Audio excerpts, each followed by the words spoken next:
প্রথম যে এক নাম্বারটা দেখো, every religion teaches us to be patriot. এখানে আমরা খুঁজে পেলাম যে টিচেস, এটা হলো আমাদের মেইন ভার্ব। এখানে টিচেস অর্থ কি? টিচ অর্থ শিক্ষা দেওয়া। এভরি রিলিজিয়ন মানে প্রত্যেক ধর্মই শিক্ষা দেয় আজ আমাদেরকে টু বি প্যাট্রিয়ট মানে দেশপ্রেমিক হতে। কি হতে? এখন আমরা তো অর্থ, আমাদের প্রথম কাজ হচ্ছে আমরা দেখবো যে এখানে অক্সিলারি ভার্ব কিছু আছে কিনা, মানে অক্সিলারি ভার্ব বের করবা অথবা কোনো মেইন ভার্ব কিছু আছে কিনা, এই দুটো আগে দেখবা। আর মেইন ভার্ব ছাড়া এছাড়াও যেটা থাকতে পারে মডেল ভার্ব যেগুলো, এগুলো থাকতে পারে।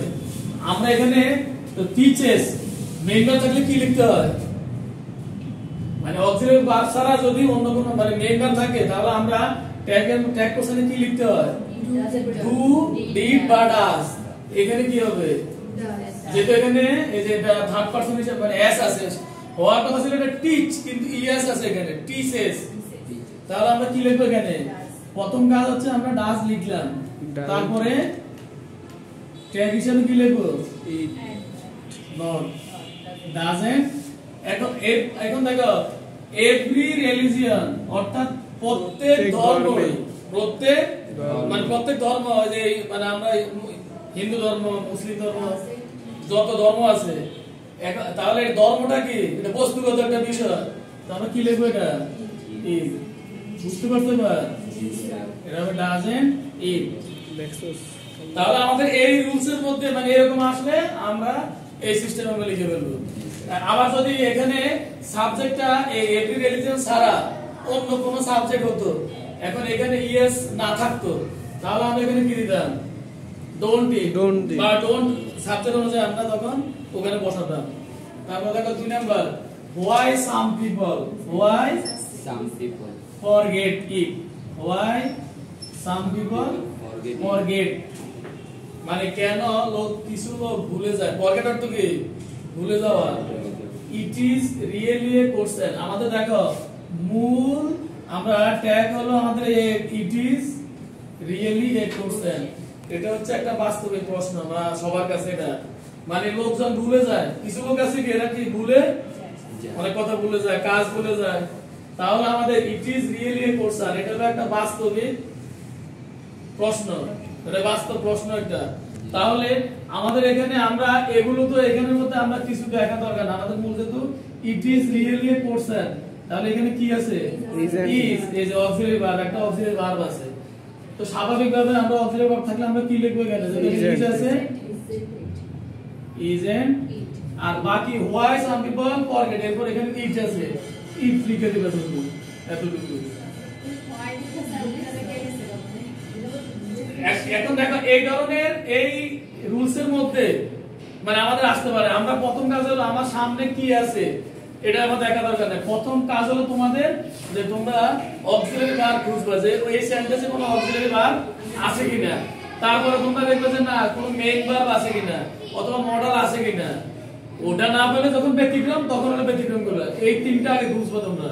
তো আমরা এখানে খুঁজে পেয়েছি আমাদের অক্সিলারি ভার্ব আছে, সহজ।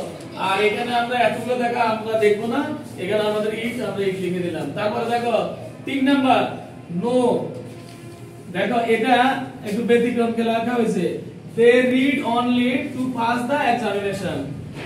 নোর পরে একটা কমা দেওয়া আছে।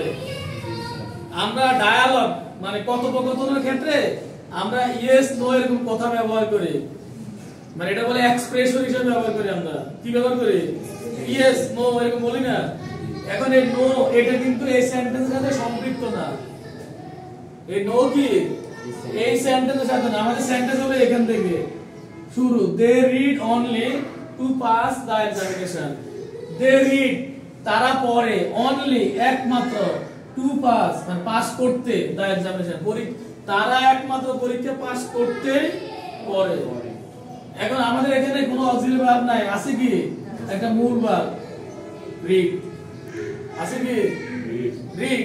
তাহলে আমরা মূল ভার্ব থাকলে মেইন ভার্ব থাকলে আমরা কি লিখতে হয়? ডোন্ট। ডোন্ট লিখবো, ঠিক আছে? হ্যালো ডোন্ট, তারপরে কি কইছিলাম? দে। নো থাকলে ডোন্ট। দেখো এখন অনেক স্টুডেন্ট মানে তোমরা কি করছো, ওই যে নো দেখে ভাবছো যে এটা নেগেটিভ সেন্সে দেওয়া আছে, কিন্তু না, নো আলাদা। মানে আমাদের মূল সেন্টেন্সটা হচ্ছে they read only to pass the examination. নো এটার সাথে সম্পৃক্ত না এই সেন্টেন্সটা কি, কারণ এখানে নো করে আমরা কমা দিয়ে এটা আলাদা করে এটা আলাদা। 4 নাম্বার দেখো, তাহলে এই ধরনের আমাদের জন্য আসলে আমরা এইভাবে অ্যানসার করব। 4 নাম্বার দেখো, let's buy a nice gift for you. Let's buy a nice gift for you. আমরা কি শিখছি, লেটস লেখা থাকলে অন্য কি লেখা আছে আর কিছু আমাদের দেখতে হবে না। কি লিখবো আমরা, শেল উই। এই লেটস মানে লেট আস, লেটস মানে কি লেট আস। তাহলে আমরা কি লিখবো এখানে, শেল উই। এখন এর পরেরটা 5 নাম্বার দেখো, যেটা এখানে ছিল লেটস, আমরা এখানে লিখলাম শেল উই। 5 নাম্বার হলো let them do the work, let them do the work, তাদেরকে কাজটি করতে দাও, তাদেরকে করতে দাও। এখন এখানে কিন্তু let এর পরে আছে then, এটার সাথে এটা মৌলিক একটা পার্থক্য আছে। তাহলে এখানে আমরা কি এরকম যদি let ছাড়া অন্য কিছু থাকে তাহলে কি লিখতে হয়, will you।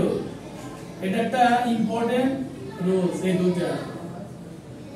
তাহলে কি মনে রাখো তোমরা, দেখো সাধারণত এই লেটস এর একটা আসে পরীক্ষা আছে, মানে এটা আসবে একটা। তো আমাদের যদি লেটস থাকে আমরা শ্যাল উই লিখবো, বাকি অন্য কি আছে আমরা এটা যদি নাও দেখি সমস্যা নাই।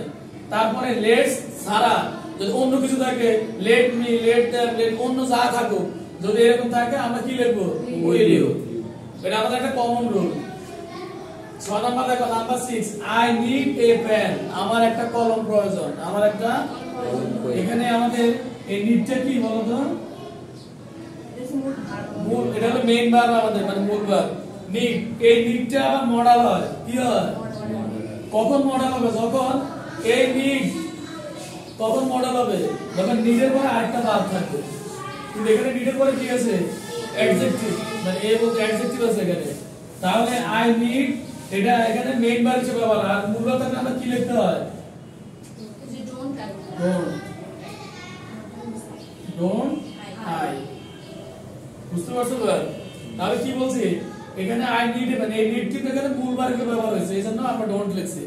আর নিড এর পরে আরেকটা ভার্ব থাকতো তাহলে এই নিডটা তো মডাল হিসেবে ব্যবহার, তখন আর এই নিডের কাজ থাকতো না। 7 নাম্বার দেখো, এটা আমাকে প্রশ্ন করতে কে জানে, ওয়ার্ক হার্ড টু সাকসিড।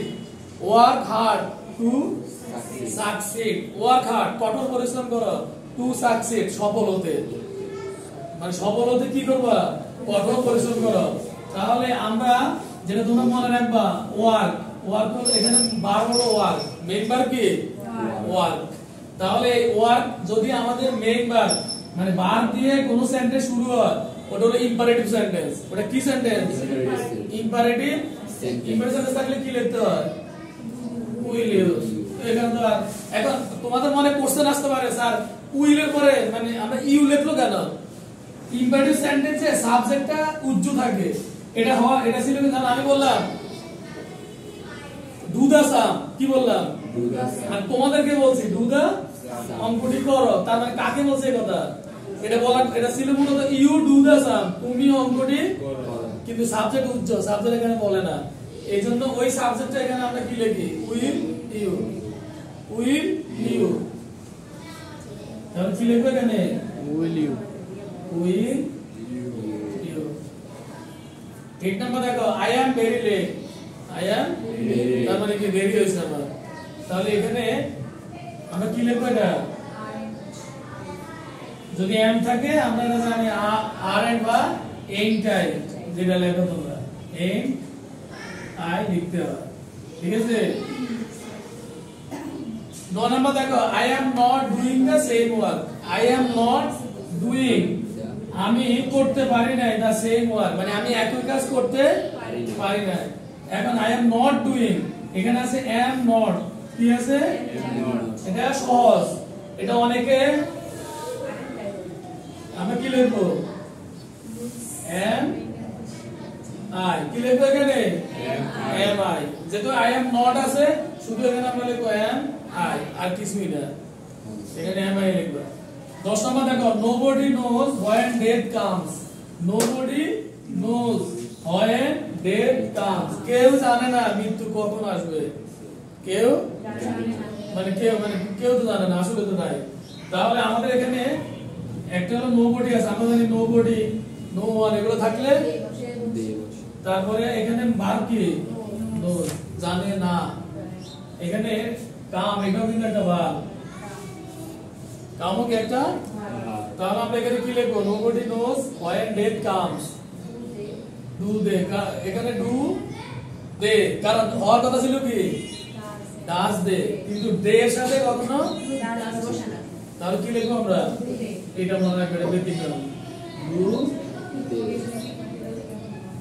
হওয়ার কথা ছিল কিন্তু কি ডাজ দে, দেখো এই যে দেখো এস আছে এখানে, ভার্ব আছে এখানেও কি এস, কিন্তু আমরা ডাজ দে এটা হয় না, কারণ দে এর সাথে ডাজ বসে না, এটা ডু দে। তারপরে 11 আমরা দেখো হাউ ডিসগাস্টিং, হাউ ডিসগাস্টিং অর্থ কি জানো, জঘন্য, জঘন্য, জঘন্য কে বলে না বিরক্তিকর, যদি বিরক্তিকর না হয় এটার অর্থ হলো জঘন্য, জঘন্য অর্থ কি হাউ ডিসগাস্টিং, মানে কি জঘন্য কথা আর বলি না আমরা। তাহলে এটা কি লিখতে হবে আমাদের, এটা কিন্তু একটা এক্সক্লেমেটরি প্রকাশ, মানে আশ্চর্যবোধক, কারণ হুররা উইয়া ওন দা গেম, শাবাশ আমরা খেলা জিতেছি, এটা বলি না। তাহলে এগুলা কাছে লিখবে কি ইজেন্ট ইট, কি লিখবা ইজেন্ট ইট। 12 নাম্বার দেখো what you need most to be happy is contentment, what you need is a এর আগে একটা এই পুরোটা এতটুকু, কিন্তু আমাদের এখানে ভার্ব কি ইজ আছে। তাহলে আমরা এখানে 4% কি লিখবো, এখানে isn't